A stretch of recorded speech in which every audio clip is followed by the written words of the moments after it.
Salut les créas. Bon, ce mois d'octobre 2025, ça n'a pas été une petite mise à jour. Il y a du lourd. Et le gros des annonces vient de l'Adobe Max. C'est leur grande conférence annuelle pour les créatifs.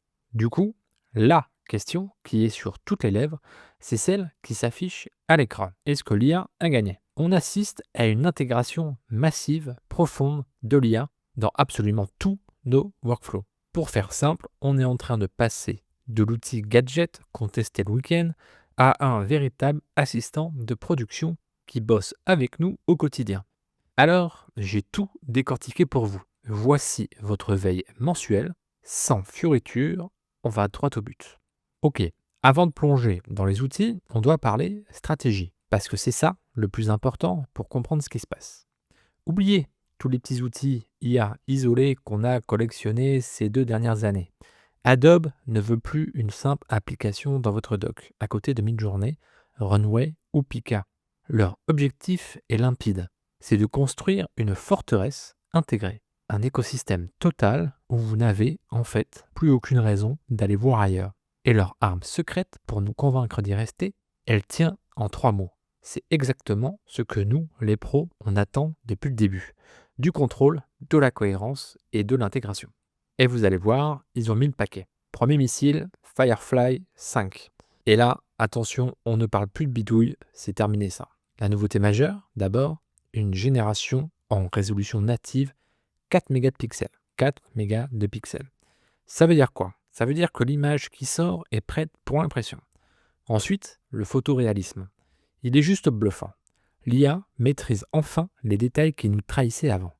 Les textures fines, les éclairages complexes, et oui, même avec les mains. L'impact, pour nous, il est simple. C'est un gain de temps monumental. Ce qui sort de Firefly, c'est 90% du temps prêt à l'emploi. Alors ça, pour moi, c'est le game changer. C'est la fonctionnalité qui pourrait mettre tout le monde d'accord. Oubliez le JPEG aplati que vous devez détourer péniblement. Firefly 5 ne vous donne plus un JPEG, il vous donne un fichier PSD. Oui, un fichier PSD. Regardez ce schéma, c'est dingue. Vous générez une image et l'IA l'explose automatiquement en calque intelligent. Le sujet, l'objet, l'arrière-plan, tout est distinct. Et là, la magie opère. Vous pouvez modifier un seul calque avec un prompt. Genre, change la couleur de la veste.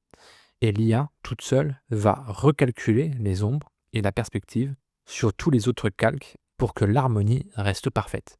C'est un workflow non destructif, au cœur même du générateur. C'est juste ce qu'on attendrait. Et évidemment, tout ça s'intègre directement dans notre vaisseau mère Photoshop.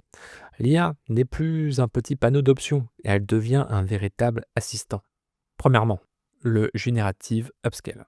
Pour faire simple, Adobe a racheté et intégré le moteur de Topaz Labs, la meilleure techno du marché, direct dans Photoshop. Plus besoin de jongler entre 3 logiciels. Deuxièmement, la fonction Harmonize. Fini de galérer 30 minutes à matcher la colorimétrie d'un objet que vous ajoutez. Un clic, c'est fait. Et le plus révolutionnaire, l'EI Assistant. On ne clique même plus sur les outils. On discute avec Photoshop.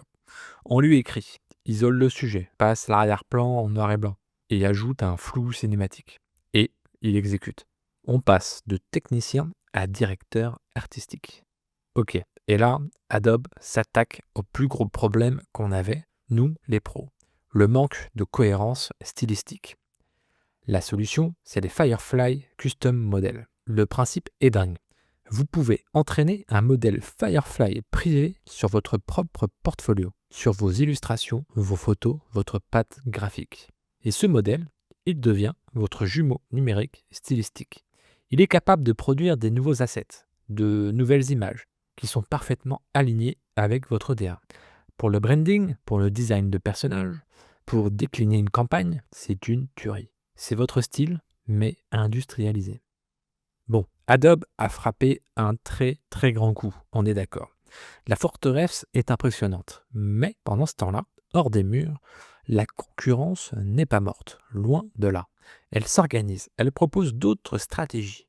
Et évidemment, on va parler de Midjourney, le favori des artistes qui prépare sa contre-attaque. La réponse de Midjourney au custom model d'Adobe, c'est ça, le style Creator. Mais l'approche est radicalement différente. C'est moins corporate, c'est beaucoup plus créateur. Le principe, vous créez, vous affinez un style et vous le partagez à toute la communauté avec un simple code. C'est une approche ouverte basée sur le partage. L'objectif de Midjourney, c'est de nous amener vers une création sans prompt, où l'intention visuelle, le style, prime sur le texte. Tu partages un code, tu obtiens le même style, simple, efficace, communautaire. Maintenant, on passe à la vidéo. Et là aussi, la guerre des écosystèmes est hyper visible. On a deux philosophies qui s'affrontent pour un même futur. D'un côté, tu as les plateformes qui te donnent les briques Lego pour construire. C'est Runway. De l'autre, tu as celles qui te livrent le château Lego déjà complet, clé en main. C'est Pika. Runway, c'est la boîte à outils. Pika, c'est le résultat instantané. Laisse-moi te montrer. D'un côté, Runway, le constructeur, ils ont lancé les workflows. C'est un éditeur nodal pour les experts. Pensez à Houdini, pensez à Nuke. C'est fait pour ceux qui veulent contrôler chaque étape de la génération. Ceux qui veulent créer leur propre outil. De l'autre côté, Pika, le magicien. Eux, ils misent tout sur l'instantanéité. Ils ont Pika Twist. Tu modifies un élément dans une vidéo juste avec un prompt. Et ils ont Predictive Video. Tu donnes une idée simple, genre une présentation TED Talk, et l'IA te génère le clip complet. Runway, c'est pour ceux qui veulent le contrôle total.